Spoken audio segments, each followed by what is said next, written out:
अस्सलामुअलैकुम, welcome to another live session of SST test preparation 2025। हमने जो लाइव सीरीज स्टार्ट किए हुए हैं एसएसटी टेस्ट की प्रिपरेशन के लिए, जिसमें हम केमिस्ट्री और बायोलॉजी का पोर्शन जो है वो हम कवर कर रहे हैं।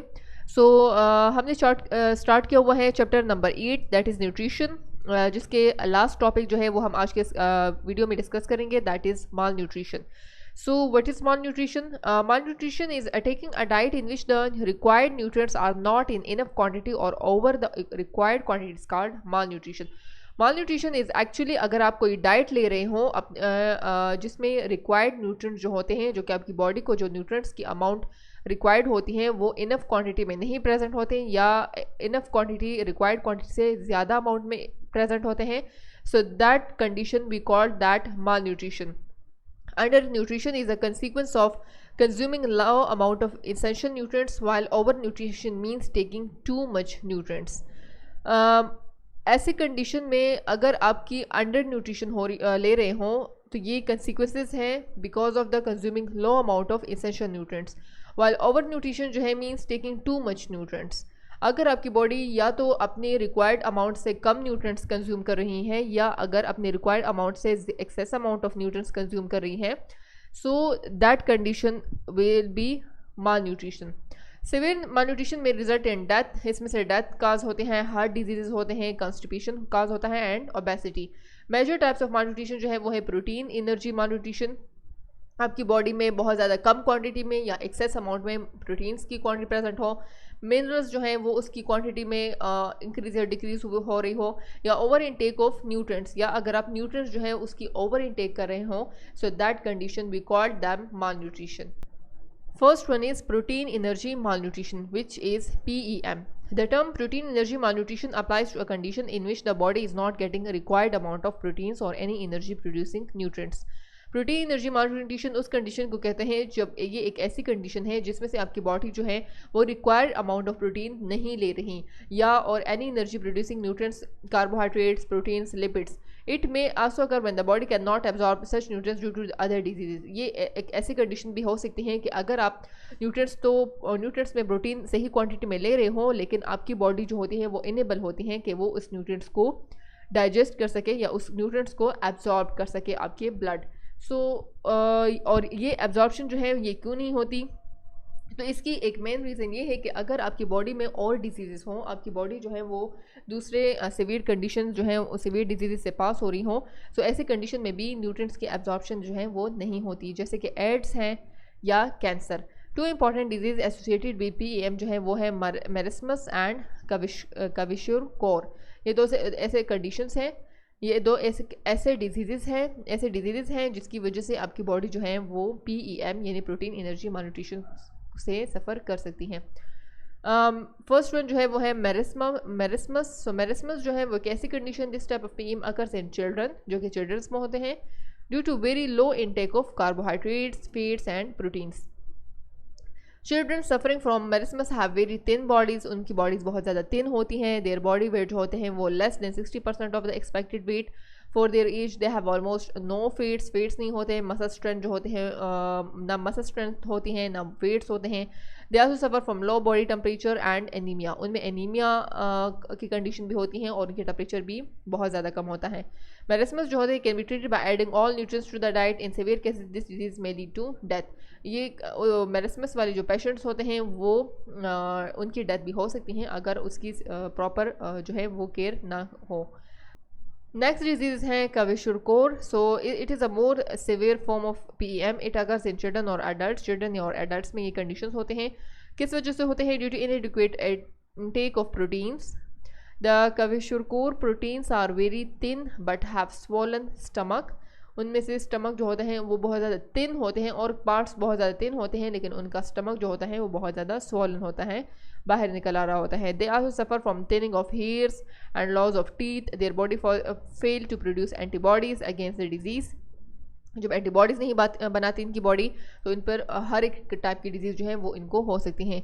Kwashiorkor can be treated by adding proteins to the diet. In severe cases this disease may lead to death. इसकी ट्रीटमेंट ये है कि आपने प्रोटीन्स ज़्यादा से ज़्यादा वो डाइट यूज़ करनी है, वो सोर्सेज यूज़ करने हैं जिसमें से प्रोटीन जो है वो मैक्सिमम क्वांटिटी में प्रेजेंट हो।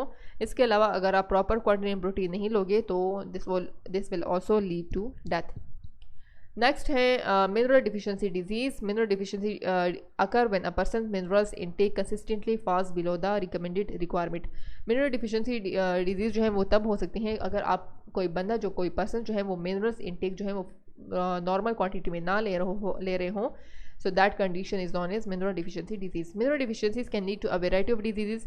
इसमें से anemia हो सकता है, goiter हो सकता है, osteoporosis and rickets. These are the 4 main diseases which is caused due to mineral deficiency. First one है एनीमिया। सो एनीमिया जो है this means that's lesser than normal quantity of red blood sales और haemoglobin in the blood. अगर आपकी body में RBCs की quantity कम हो जाए या हीमोग्लोबिन कम हो जाए तो that condition is known as anaemia. It occurs when the body has poor iron intake. ये तब होता है अगर आपकी बॉडी जो है वो आयरन इनटेक प्रॉपर क्वांटिटी में ना कर रही हो या एब्जॉर्प्शन उसकी ना हो रही हो। जब आयरन की डिफिशियंसी होती है आपकी बॉडी में तो आपकी बॉडी जो है required number of red vessels की फॉर्मेशन नहीं करते। The common symptoms of anaemia जो होते हैं वो कॉन्स्टेंट फैटीग एंड वीकनेस है। प्रोलॉन्ग एनीमिया जो है this result in hair loss, brittle hair and nails. Second number है ऑस्टियोपोरोसिस। ऑस्टियोपोरोसिस डिजीज है बोन्स की जिसमें बोन्स पोरस हो जाते हैं, फ्रेगाइल हो जाते हैं। It occurs when the body does not take the required amount of calcium और विटामिन डी। अगर आपकी बॉडी कैल्शियम नहीं ले रही, विटामिन डी नहीं ले रही, so that the disease is known as osteoporosis. Third number है गोइटर। गोइटर जो है ये एक ऐसी डिजीज़ है जो कि थायराइड ग्लैंड में ये डिजीज़ होती हैं which is present in the neck enlarge. जिसमें से नेक जो होते हैं उसमें थायराइड ग्लैंड प्रेजेंट होता है और थायराइड ग्लैंड की इनलार्जमेंट जब हो जाए तो that condition is known as goitre. और ये इनलार्जमेंट क्यों होती है? This gland uses iodine. ये ग्लैंड इस ग्लैंड को अपने काम को अपने फंक्शन परफॉर्म करने के लिए उसको चाहिए iodine for making it's secretion. इसकी सिक्रीशन इस ग्लैंड्स जो अपने सिक्रीशन करते हैं तो उसकी सिक्रीशन के लिए चाहिए आयोडीन। अगर आयोडीन आपकी बॉडी में इसकी डिफिशियंसी हो जाए आपकी डाइट में तो ये ग्लैंड जो होता है ये सिक्रीट नहीं कर सकता, ये इनलार्ज हो जाता है। It result in a swelling in the neck और जिसकी रिजल्ट में आपकी स्वेलिंग हो जाती है नेक रीजन में, ये स्वेल हो जाता है and that condition is known as goitre. Over intake of nutrients. The over consumption of high calories diet leads to overweight. अगर आप बहुत ज़्यादा क्वांटिटी में डाइट में कैलोरीज यूज़ कर रहे हो तो ओवरवेट हो जाते हो या ओबेसिटी हो जाती हैं। ओबीज पीपल में सफ़र फ्रॉम हाइपरटेंशन होता है, लिवर, रीनल, हार्ट डिजीज़, ये सारी डिजीज़ जो होते हैं ये ओवर इनटेक ऑफ न्यूट्रिएंट्स की वजह से होते हैं। Excessive fats consumption can be fatal. Some fats get deposited on the inner walls of the arteries causing arteriosclerosis. आपकी आर्टरीज के इनर वॉल में अगर फैट्स की बहुत ज़्यादा क्वांटिटी में डिपोजिशन हो जाए so that condition is known as arteriosclerosis. It leads to cardiovascular disease and other complications like hypertension हो जाते हैं और डायबिटीज़ हो जाती हैं। Similarly over intake of vitamin D जो है उससे नोजिया होता है, fatigue, vomiting, renal damage. Over intake of vitamin A leads to dry itchy skin, painful swelling of legs and hands and enlargement of spleen. तो ये सारी conditions होते हैं अगर आप विटामिन डी की ओवर इनटेक करें, यानी उसको एक्स्ट्रा अमाउंट उसकी क्वांटिटी जो है वो एक्सेसिव अमाउंट में उसको यूज़ करें। सो that will be the severe condition which is faced by the individual. Causes of mall nutrition क्या है? इसके बहुत ज़्यादा काजेज हैं। फर्स्ट जो काजेज हैं माल न्यूट्रिशन में due to a lack of knowledge of a balance diet. अगर किसी इंसान को बैलेंस डाइट का पता ना हो, उसके बारे में नॉलेज ना हो, सो फिर उसको माल न्यूट्रिशन हो सकता है। ये मेन रीज़न है। सेकंड नंबर जो है वो है poor absorption of nutrients in the body can also be reason for mall nutrition. अगर आप डाइट में प्रॉपर न्यूट्रिएंट्स ले रहे हैं लेकिन आपकी बॉडी में उसकी एब्जॉर्प्शन नहीं हो रही, so that will also be the condition of malnutrition. C number है poverty is among the most common reason of malnutrition. Malnutrition जो है, पॉवर्टी जो है, ये बहुत ज़्यादा मोस्ट इंपॉर्टेंट सोर्स रीज़न है क्योंकि अगर आपको न्यूट्रिएंट्स नहीं मिल रही, आपको डाइट नहीं मिल रहा, आपकी अच्छी डाइट नहीं है, सो आपकी बॉडी जो है वो उस माल न्यूट्रिशन से सफ़र हो रही है। Specially wide spread in under developed countries और ज़्यादा से ज़्यादा ये रीज़न बहुत ज़्यादा कॉमन है अंडर डेवलप्ड कंट्रीज़ में। नेक्स्ट टॉपिक है जो कि मोस्ट इंपॉर्टेंट और लास्ट और बहुत ज़्यादा डिटेल्ड टॉपिक है, वो है human digestive system. So the food we eat consist mostly of large and complex molecule, starch, protein and lipid. जो फूड हम लेते हैं, जो फूड हम ईट करते हैं, so it consist of large and complex molecule. वो उसमें बहुत ज़्यादा लार्ज मॉलिक्यूल्स होते हैं और कॉम्प्लेक्स मॉलिक्यूल्स भी होते हैं, जैसे कि स्टार्च हैं, प्रोटीन्स हैं, लिपिड्स हैं, कार्बोहाइड्रेट हैं, These molecule can not cross the cell membrane. तो ये मॉलिक्यूल्स बहुत ज़्यादा लार्ज होते हैं, लार्ज मैक्रो मॉलिक्यूल्स होते हैं, सेल मेम्ब्रेन को क्रॉस नहीं कर सकते। So the cell can not use them for energy और ग्रोथ। तो सेल उनको ग्रोथ के लिए या एनर्जी पर्पस के लिए यूज़ नहीं कर सकते क्योंकि वो बहुत ज़्यादा लार्ज होते हैं। Therefore the food molecule must be broken down into smaller molecules that can pass through cell membrane. तो इसी वजह से फूड मॉलिक्यूल्स को हम ब्रेक डाउन कर लेते हैं, लार्ज मॉलिक्यूल को कन्वर्ट करके स्मॉल मॉलिक्यूल्स में उसकी कन्वर्जन कर लेते हैं ताकि वो सेल मेम्ब्रेन से पास हो सके। इनटेक ऑफ फूड और इंजेशन, इनटेक ऑफ फूड को हम कहते हैं ingestion. This is a term which is used in the digestive system process, जिसको इनटेक ऑफ फूड को हम कहते हैं ingestion. Is followed by digestion. उसके बाद पहले फर्स्ट प्रोसेस जो है वो है इंजेशन, फूड की इनटेक होती है माउथ में, उसके बाद स्टार्ट होती है डाइजेशन। डाइजेशन क्या है कि the break down of large complex non diffusible food molecule into smaller simple and diffusible molecule by the action of enzyme को हम कहते हैं डाइजेशन। डाइजेशन में क्या होता है, लार्ज मॉलिक्यूल के ब्रेकडाउन होती है into smaller molecules, complex molecule conversion होती है इनटू सिंपलर मॉलिक्यूल्स, और नॉन डिफ्यूजिबल फूड मॉलिक्यूल्स की कन्वर्जन होती है into diffusible molecule which can diffuse through the cell membrane by the action of enzyme. ये सारे के सारे कन्वर्जन्स कौन करता है, एंजाइम्स की एक्शन से ये परफॉर्म होते हैं। Once the food is digested it is absorb. जब फूड की डाइजेशन हो जाती है तो फिर उसकी एब्जॉर्प्शन स्टार्ट हो जाती है। The uptake of diffusible food from the digestive tract into the blood is called absorption. जब डिफ्यूजिबल फूड की अपटेक होती हैं डाइजेस्टिव ट्रैक्ट से इनटू द ब्लड, सो इस प्रोसेस को हम कहते हैं absorption. The blood transport the absorbed food to the body tissue. फिर ब्लड जो है वो ट्रांसपोर्ट करती हैं एब्जॉर्ब्ड फूड को टू द बॉडी टिश्यूज़ जहाँ पर उसकी ज़रूरत होती है। We diffuse into the cells. Cells utilize the food molecules according to their specialities and needs. Food molecules can be oxidize to get energy और change to make new materials for growth. Food molecule जो है वो उसकी oxidising हो जाती हैं, उससे हम एनर्जी लेते हैं और फिर change to make new material for growth, और उससे फिर हम प्रोटीन्स या स्ट्रक्चर्स प्रोटीन बनाते हैं या वो सारी सब्सटेंसेस की फॉर्मेशन करते हैं जो कि रिक्वायर्ड हैं ग्रोथ के लिए। This process is known as assimilation, और इस प्रोसेस को हम कहते हैं assimilation. Not all the food we eat is digested. सारे के सारे फूड जो होते हैं वो उसकी डाइजेशन नहीं होती। जो हम सारे फूड हम ले लेते हैं ज़रूरी नहीं है कि कम्प्लीटली उनकी डाइजेशन हो जाए। Considerable amount of food is not digested and in a waste material which the body must get rid of. Limited quantity of food जो होती है उसकी डाइजेशन हो जाती हैं और रिमेनिंग जो होते हैं वो अनडाइजेस्टेड फूड में फॉर्म में प्रेजेंट होते हैं जो कि वेस्ट मटीरियल के साथ बॉडी से रिलीज हो जाते हैं। दिस एलिमिनेशन और रिमूवल ऑफ अनडाइजेस्टेड फूड और pieces from the body is known as egestion. So the removal of undigested food is known as egestion and the intake of food is known as ingestion. Ingestion and egestion are the opposite terms. Human digestive system consists of a long tube called alimentary canal and associated glands. फिर human digestive system जो है ये एक long tube like structure है जिसको हम कहते हैं alimentary canal, और उसमें से glands जो होते हैं वो present होते हैं जो कि अपनी secretion करते हैं, enzymes और hormones की secretion करते हैं जो कि process of digestion में role play करते हैं। alimentary canal को हम गैस्ट्रोइंटेस्टाइनल ट्रैक्ट भी कह सकते हैं GIT, या हम डाइजेस्टिव ट्रैक्ट भी कह सकते हैं एलिमेंट्री ट्रैक्ट भी, और नरिशमेंट कैनाल भी। So these are the another names of alimentary canal. Then first is alimentary canal. Human alimentary canal or the digestive tract is differentiated into the following parts. Alimentary canal में सबसे पहले आता है oral cavity, then B number है फिर pharynx है, फिर है esophagus, फिर है stomach, फिर है small intestine and then large intestine. These are the parts of the alimentary canal.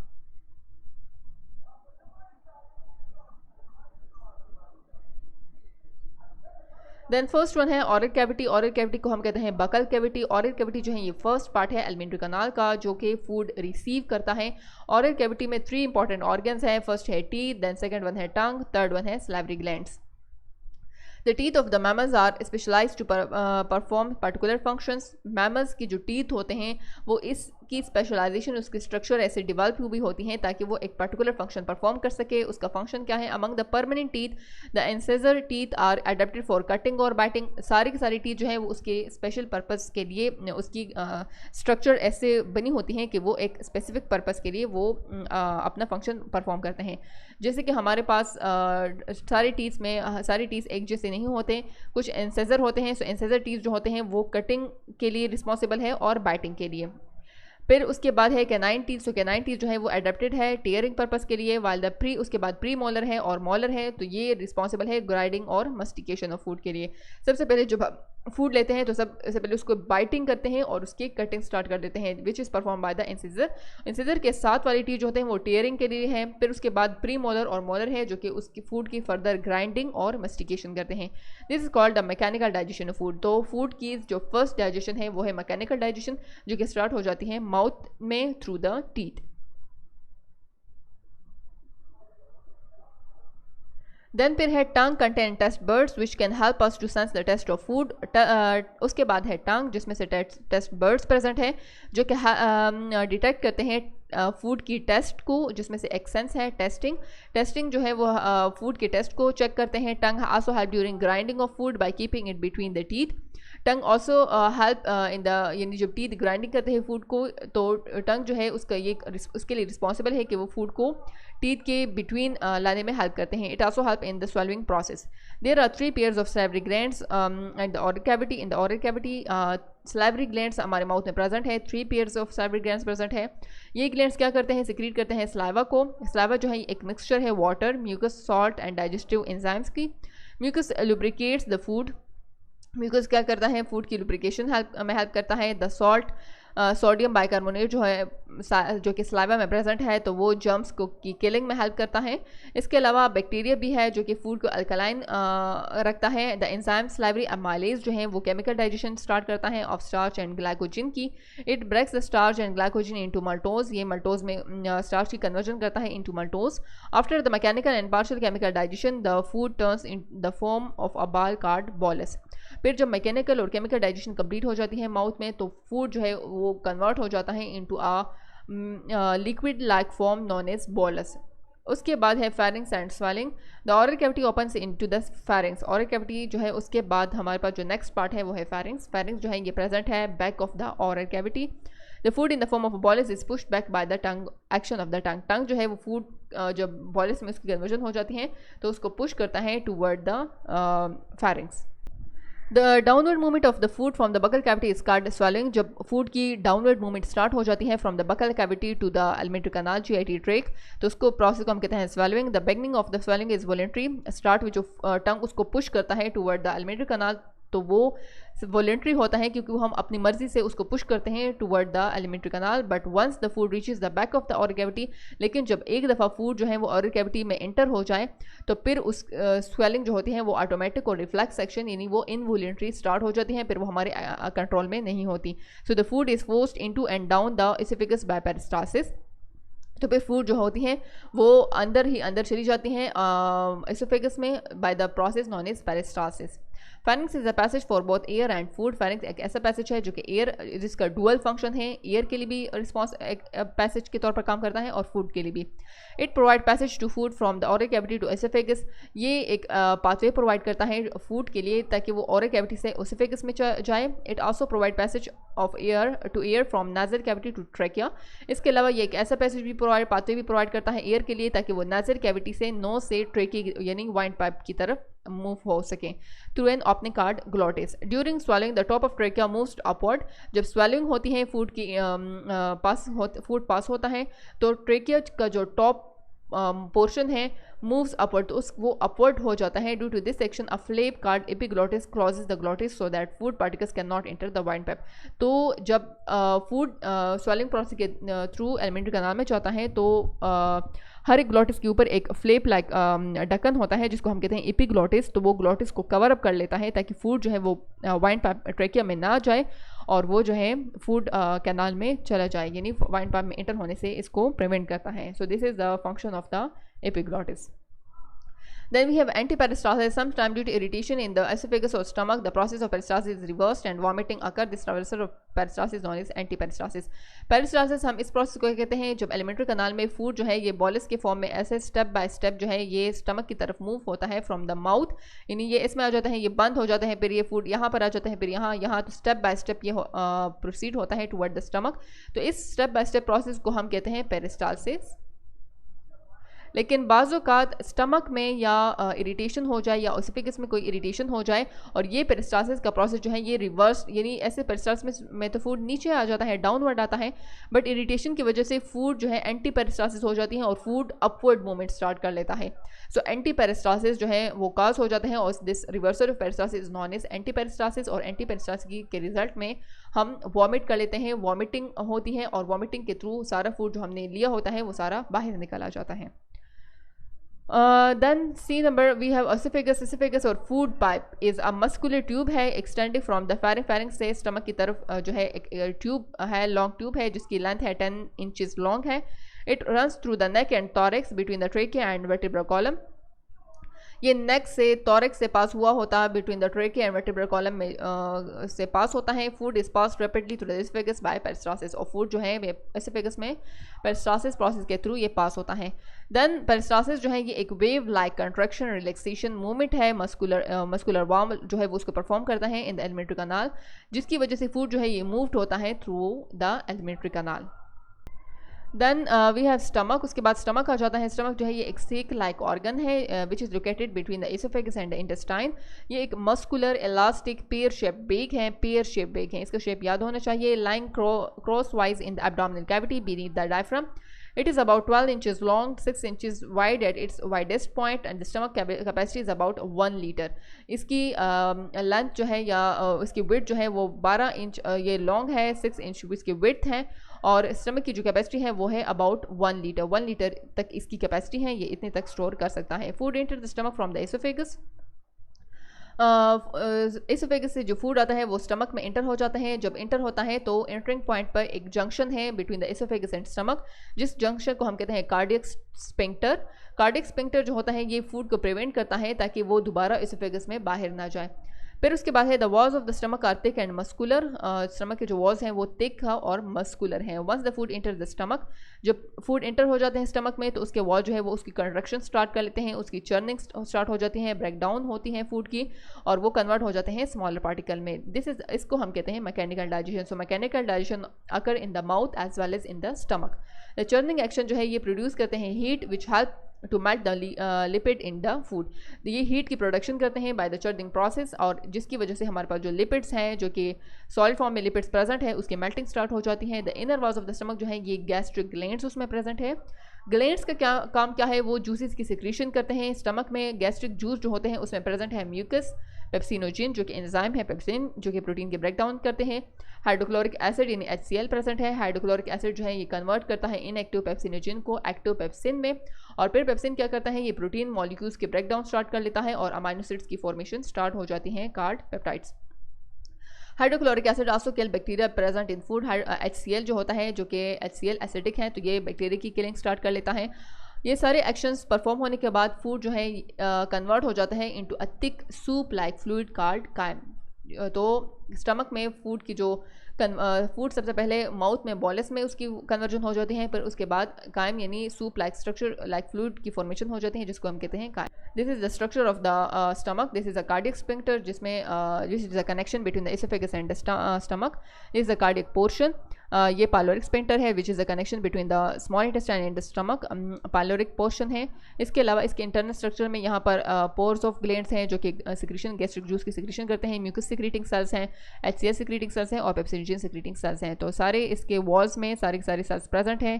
Gastric glands है, गैस्ट्रिक ग्लैंड्स में ये फर्दर फिर सेल्स हैं जो कि अपने अपने स्पेसिफिक जूसेस की या HCl की या एंजाइम्स की सिक्रीशन के लिए रिस्पॉन्सिबल हैं।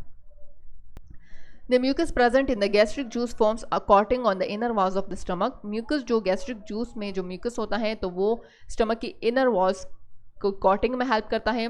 It protect the inner lining of the stomach from HCl। तो mucus की वजह से HCl तो बहुत एसिडिक है जो कि स्टमक की लाइनिंग को भी अफेक्ट कर सकता है, लेकिन म्यूकस जो है वो उसको प्रोटेक्ट करता है from the effect of HCl and enzymatic action of pepsin. In this way the walls of protect जो स्टमक की जो इंटरनल वॉल है वो प्रोटेक्ट हो जाती है फ्रॉम द ब्रेक डाउन।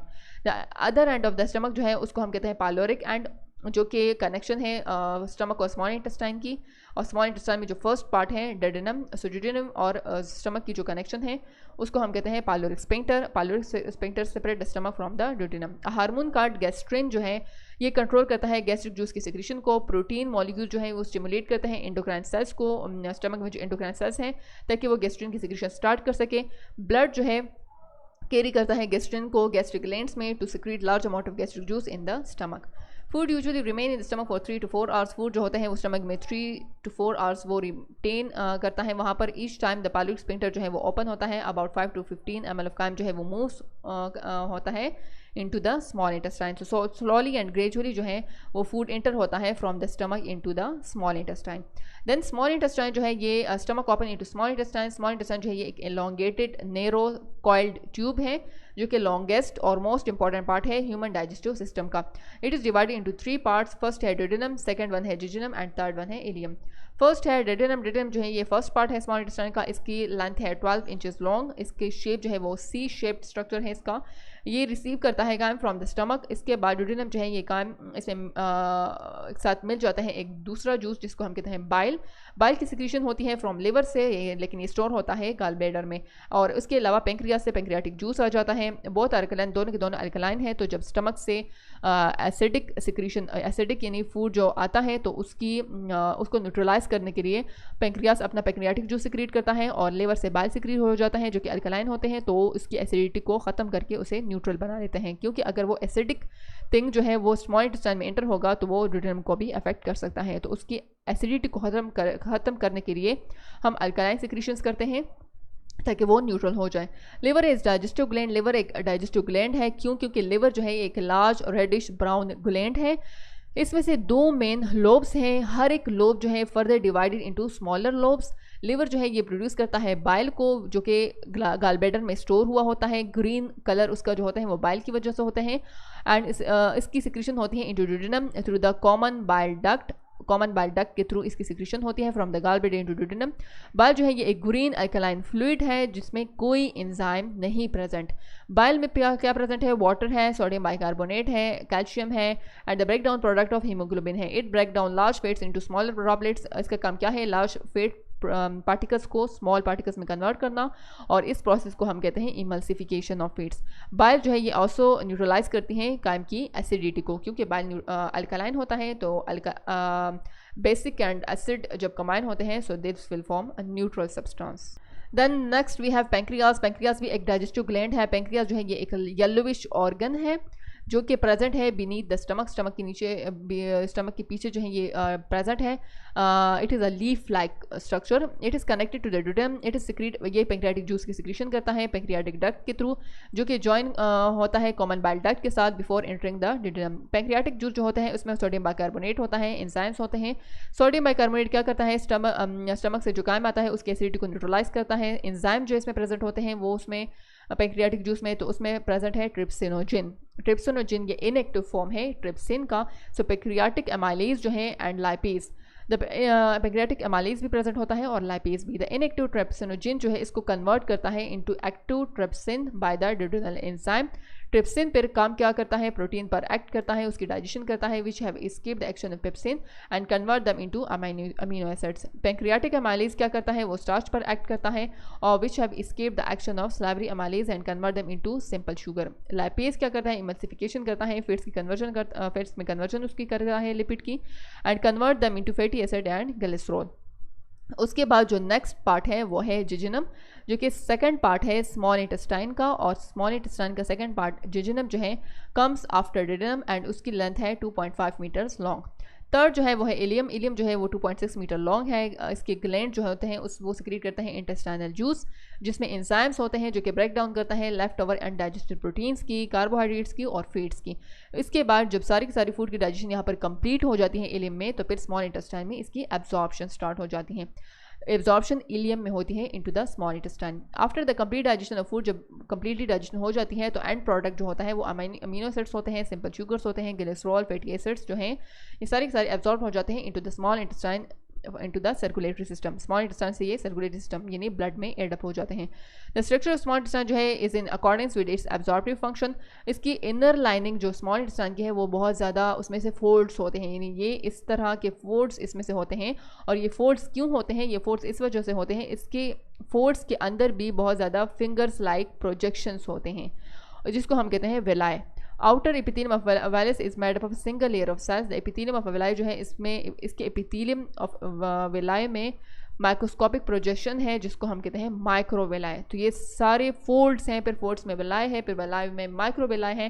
सो ये सारी स्ट्रक्चर स्मॉल इंटेस्टाइन का इस वजह से बना होता है ताकि इसकी जो एब्जॉर्प्शन है वो मैक्सिमम से मैक्सिमम हो जाए।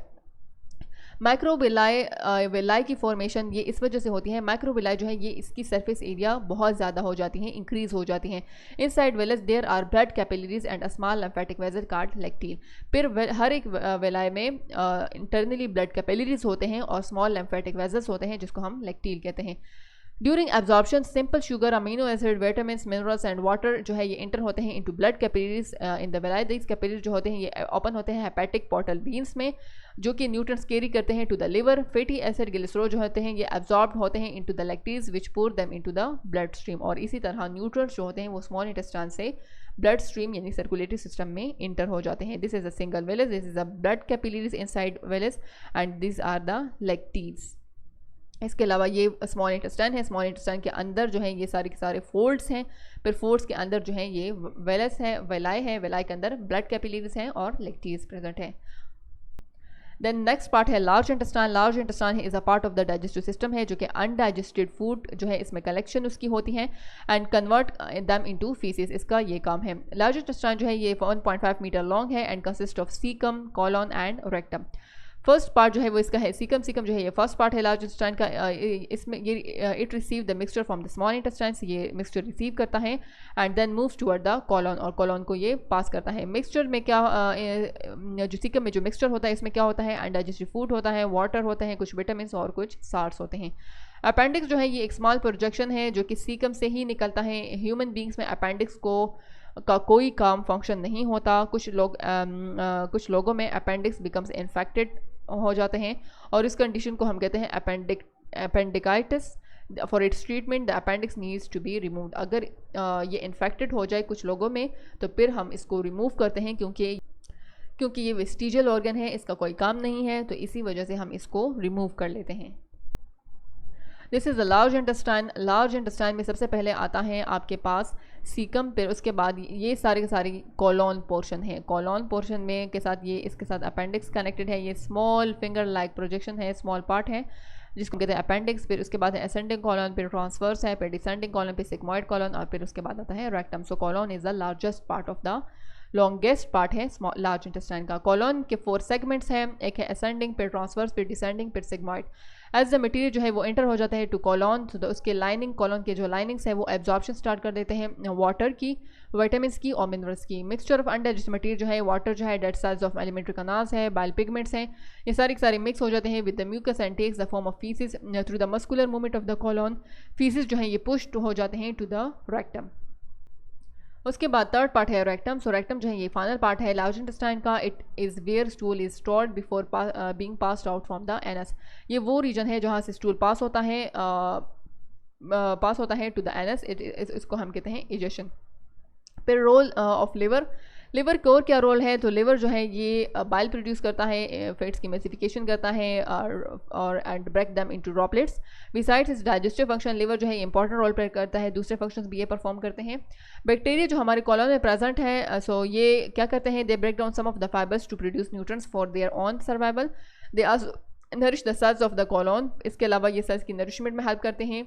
सम विटामिन जो होते हैं कुछ ऐसे विटामिन होते हैं जो कि यही बैक्टीरिया उन विटामिन की फॉर्मेशन करते हैं। So this the fibre in your diet is extremely important to maintain the long term health of the colon. तो जो हमारे डाइट में फाइबर्स प्रेजेंट है जिसकी ब्रेक डाउन नहीं होती, सो वो हमारी कॉलोन की लॉन्ग टर्म हेल्थ के लिए भी बहुत ज़्यादा इंपॉर्टेंट है। देन लिवर का फर्स्ट जो रोल है वो है it store glucose as glycogen. ये ग्लाइकोजन के फॉर्म में ग्लूकोज को स्टोर करता है और जब ग्लूकोज की ज़रूरत होती है तो दोबारा से उसको ग्लूकोज में कन्वर्ट करता है। सेकंड है ये फैट सॉल्युबल विटामिन को स्टोर करता है। थर्ड है लिवर जो है कन्वर्ट करता है अमीनो एसिड को to other organic compound. In this process ammonia जो है इसकी फॉर्मेशन हो जाती है। Liver convert this harmful compound to less toxic urea which is an excrete from the body through urine. यानी जब अमोनिया की फॉर्मेशन होती है तो अमोनिया बहुत सा टॉक्सिक है, फिर इसको लेस टॉक्सिक सब्सटेंस में कौन कन्वर्ट करता है? लिवर। लिवर इसको से बनाता है यूरिया और फिर यूरिया से यूरिन बच जाता है हमारी किडनी में। फोर्थ नंबर है it makes many of the body proteins. हमारे बॉडी के जो प्रोटीन्स हैं वो भी ये बनाता है। फिफ्थ नंबर है टॉक्सिक सब्सटेंसेस यानी जो अल्कोहल है उसकी ब्रेकडाउन भी होती है लिवर में। सिक्स नंबर है it also break down the red blood cells which have completed their life span. जब आरबीसीज की लाइफ स्पेन कंप्लीट हो जाए तो वो उसकी भी ब्रेकडाउन करता है। सेवन नंबर है लिवर जो है ये विटामिन ए भी बनाता है फ्रॉम कैरोटीन से। एट नंबर है इट कोल्ड टेम्परेचर में लिवर जो होता है carries out basic metabolism eight faster rate so produce heat. Liver जो होता है वो मेटाबॉलिज्म के रेट को ज़्यादा कर लेता है जिसके रिजल्ट में हमारे पास हीट की प्रोडक्शन होती है और हमारे बॉडी का टेम्परेचर नॉर्मल हो जाता है। देन डाइजेस्टिव सिस्टम यानी गट के जो कुछ डिसऑर्डर्स हैं। फर्स्ट डिसऑर्डर है वो है कॉन्स्टिपेशन। कॉन्स्टिपेशन डिसऑर्डर है डाइजेस्टिव सिस्टम का जिसमें से फीसिस जो होते हैं वो इलिमिनेट नहीं होते बॉडी से रेगुलर इंटरवल के साथ। सो सिम्पटम्स कॉन्स्टिपेशन के क्या है? Are passing hard and dry stools, unusual straining at stool and abdominal bloating और डिस्कम्फर्ट। फिर कॉमन काजेज है कॉन्स्टिपेशन के, तो आप अगर स्पाइसी फूड ज़्यादा लेते हो या लेस इनटेक ऑफ वेजिटेबल्स लेते हो या डाइटरी फाइबर्स कम लेते हो या इनसफिशिएंट फ्लूइड लेते हो तो ये रीजन काजेज हैं कॉन्स्टिपेशन के। कॉन्स्टिपेशन को कैसे ठीक कर सकते हैं? By taking more dietary fibres and water along with diet. Laxative medicine जो है उसको हम यूज़ करते हैं ताकि वो हमारी फूड की पासिंग जो है फूड जो पास होता है उसके पैसेज वे को उसके फाइबर्स जो है उसके पैसेज वे को नॉर्मल कर सकें और फूड जो है वो आसानी से उसमें पास हो सके। The routine use of laxative medicine जो है इज़ डिस्करेज्ड बिकॉज पेशेंट में become independent on their use. इसके अलावा कुछ लोग ऐसे हैं जो कि लैक्सेटिव मेडिसिन जो है अगर एक दफ़ा यूज़ कर ले तो वो रूटीनली यूज़ करना स्टार्ट कर लेते हैं, तो ये जो है इसको ख़त्म कर दिया गया है ताकि पेशेंट जो है वो इस पर कंप्लीट पे डिपेंडेंट हो जाते हैं। नेक्स्ट डिजीज़ है डायरिया। डायरिया क्या है? डायरिया में means that proper amount of water जो है are not absorb from the colon and the required water leaves the body along with faeces. आपकी बॉडी में वाटर की प्रॉपर अमाउंट ऑफ एब्जॉर्प्शन नहीं होती और सारे का सारा पानी जिसको एब्जॉर्ब होना होता है लार्ज इंटेस्टाइन में वो सारा का सारा आपकी फीसिस के साथ आपके बॉडी से बाहर निकल जाता है जिसकी वजह से आपकी बॉडी में वाटर की डिफिशियंसी हो जाती है। सो द मेन सिम्पटम्स क्या है और डायरिया का? Frequent and watery loose bowel movement, abdominal pain, nausea, vomiting. Diarrhoea जो है के रिजल्ट में हमारी बॉडी में डिहाइड्रेशन हो जाती है जिसकी वजह से which means the body lack enough fluid to function properly. Diarrhoea is cause by bacterial, viral और parasitic infection of the colon walls. अगर कोलोन के वॉल्स में पैरासिटिक इन्फेक्शन हो या वायरल हो या बैक्टीरियल हो तो उससे हमें डायरिया हो जाता है। और it is treated by consuming adequate amount of water preferably mixed with salt and nutrients to replace the loss. इसके को ठीक करने के लिए हम वाटर और सॉल्ट का सोल्यूशन ज़्यादा से ज़्यादा यूज़ करते हैं ताकि हमारे बॉडी में सॉल्ट और वाटर की कंसंट्रेशन जो है वो नॉर्मल हो। When diarrhoea is due to bacterial infection, अगर बैक्टीरियल इन्फेक्शन के रिजल्ट में हमें डायरिया हो तो फिर हम इसको ट्रीट करते हैं एंटीबायोटिक्स से। लेकिन अगर diarrhoea can be prevented by taking sufficient amount of clean water and food. सही खुराक करने से और क्लीन वाटर यूज़ करने से हम डायरिया को प्रिवेंट कर सकते हैं। थर्ड है अल्सर। अल्सर जो है ये स्मॉल इरोजन होल्स हो जाते हैं। अगर आपके गट में स्मॉल होल्स हो जाएं तो उसको हम कहते हैं अल्सर।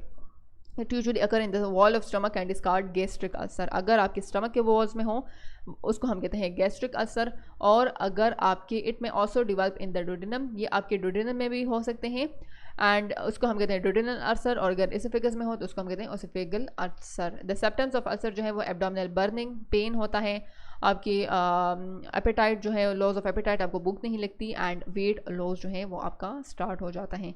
इस स्ट्रक्चर में आपके स्टमक के अल्सर यहाँ पर ये सोर उसके स्टार्ट हुई है, इसका पिक्चर है। सो इसमें से गैस्ट्रिक, इसको हम कहते हैं गैस्ट्रिक अल्सर क्योंकि ये इसकी स्टमक के वॉल्स में होल्स इरोजन्स हुए तो इसको हम कहते हैं gastric ulcer. Then basic cause of ulcer जो है वो है destruction of the gut wall by hydrochloric acid HCl की वजह से भी आपकी गट वॉल की डिस्ट्रक्शन हो सकती है। सिगरेट स्मोकिंग से भी हो सकती है। अल्सर जो है इसको हम ट्रीट करते हैं एल्कलाइन मेडिसिन के और इसकी प्रिवेंशन जो होती है avoiding spicy and acidic food. Acidic food या स्पाइसी फूड को अगर हम प्रिवेंट करें सो इससे हम अल्सर जो है इससे बच सकते हैं। So in today's class we can discuss about the digestive system. Completely हमने डाइजेस्टिव सिस्टम को एक्सप्लेन किया, उसके सारे पार्ट्स को, उसके स्ट्रक्चर को, हर एक पार्ट के स्ट्रक्चर को हमने एक्सप्लेन किया, इसके फंक्शन को। इसके अलावा जो डाइजेस्टिव सिस्टम के जो डिजीज़ हैं जैसे कि कॉन्स्टिपेशन, डायरिया है, अल्सर है, कॉमन डिजीज़ जो हैं जो कि डाइजेस्टिव सिस्टम में होते हैं उसके स्ट्रक्चर के अफेक्ट होने से। So this is all about the digestive system. Nutrition जो 8 नंबर चैप्टर है वो कंप्लीट हो गया है आज के सेशन में। नेक्स्ट जो चैप्टर 9 है वो हम स्टार्ट करेंगे नेक्स्ट क्लास में। See you in the next class. अल्लाह हाफिज़।